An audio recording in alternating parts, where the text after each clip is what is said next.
Hi అండి, welcome back to worry miracles. నేను మీ శ్రావణి. ఈరోజు మన ఛానల్లో క్విక్గా చేసుకునే స్నాక్స్ అయితే చేసేద్దాం.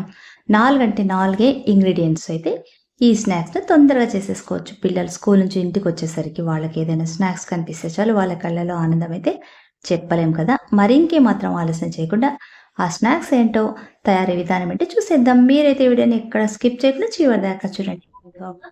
మిక్సీ జార్ తీసుకొని అందులోకి అయితే 250 గ్రాముల దాకా, అంటే ఒక కప్పు దాకా బొంబాయి రవ్వను అయితే వేసుకొని మెత్తగా అయితే పౌడర్ చేసేసుకుందాం. తర్వాత ఈ పౌడర్ని మనం ఇంకొక మిక్సింగ్ బౌల్లోకి అయితే ట్రాన్స్ఫర్ చేసేసుకుందాం అంతా కూడా. ఇందులోకి రుచికి సరిపడా కాస్త సాల్ట్ వేసుకుందాం. 1 స్పూన్ దాకా వామును ఇలా చేత్తో కొంచెం నలిపి వేసేసుకుందాం, ఫ్లేవర్ బాగుంటుంది. 1 స్పూన్ మిరియాల పొడి, 1 స్పూన్ దాకా రెడ్ చిల్లీ పౌడరు, 1 స్పూన్ తెల్ల నువ్వులు.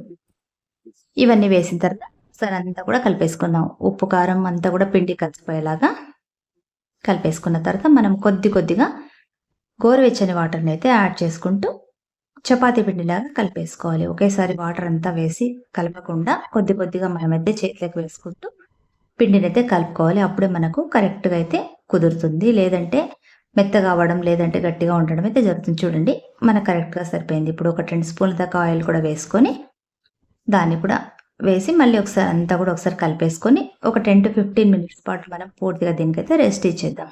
అప్పటికైతే ఈ పిండి మనకు బాగా మెత్తగా నానుతుంది. దానివల్ల మనం చపాతీ కర్రతో తిక్కేటప్పుడు కూడా ఈజీగా సాఫ్ట్గా అయితే సాగుతుంది. లేదంటే అలాగే గట్టిగా ఉంటుందన్నమాట.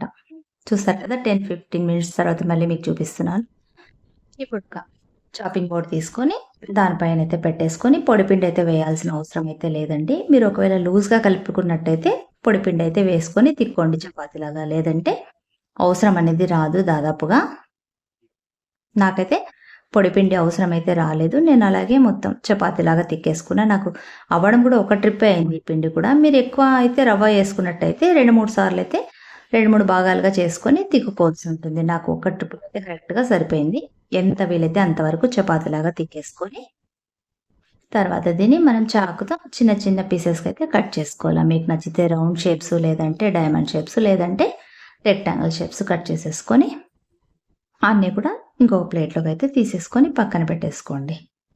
నేనైతే డైమండ్ షేప్స్ అయితే కట్ చేసుకున్నాను. అన్నీ కూడా ఏమాత్రం కూడా ఒకటి కూడా ఒకదానికోటి అతుక్కోలేదు. అన్నీ కూడా దేనికదే వేటికదే సపరేట్గా అయితే ఊడొచ్చేసినాయి.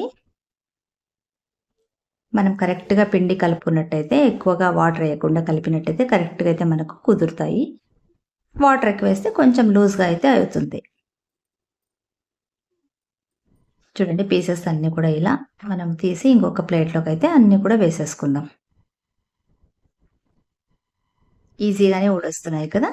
ఈ మాత్రం మనకు మందం ఉంటే సరిపోతుంది. మరీ పల్చగా కూడా కాకుండా, మరీ మందంగా కూడా కాకుండా చేసుకోవాలి, తిక్కేసుకోవాలి. మందంగా అయితే తొందరగా అయితే ఫ్రై అవ్వవు, దాంతోపాటుగా మెత్తగా ఉంటాయి.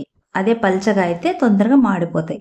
ఇప్పుడు స్టవ్ పైన అయితే డీప్ కడాయి పెట్టేసుకొని ఆయిల్ వేసుకొని, ఆయిల్ కొంచెం హీట్ ఎక్కిన తర్వాత మీడియం ఫ్లేమ్ మీద అయితే మనము కొద్దిగా వేసుకుంటూ ఫ్రై చేసేసుకోవాలి. మరీ మాడిపోకుండా, మరీ బ్రౌన్ కలర్ రాకుండా గోల్డెన్ కలర్ వస్తే సరిపోతుంది మనకి. హై ఫ్లేమ్ పెట్టకండి, తొందరగా మాడిపోతాయి. ఇలా అన్ని ఫ్రై అయిన తర్వాత గోల్డ్ కలర్ వచ్చిన తర్వాత అన్ని తీసేసుకోవాలా.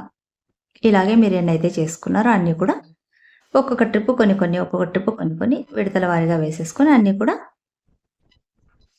ఇంకొక ప్లేట్లోకి అయితే తీసేసుకొని పక్కన పెట్టేసుకోండి. చూసారు కదా, చాలా ఈజీగా తొందరగా అయిపోతుంది, తక్కువ ఇంగ్రీడియంట్స్తో, అండ్ క్రిస్పీగా కూడా ఉంటాయి.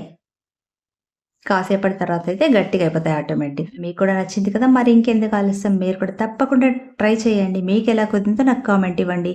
ఈ వీడియోని మీ ఫ్రెండ్స్కి, మీ కుటుంబ సభ్యులకైతే షేర్ చేయండి. అండ్ నా వీడియోస్ చూస్తూ ఉండండి. సబ్స్క్రైబ్ చేయడం అయితే అస్సలు మర్చిపోకండి. నెక్స్ట్ మళ్ళీ ఇంకొక మంచి వీడియోతో మళ్ళీ మీ ముందుంటాం. Until then bye. Thanks for watching.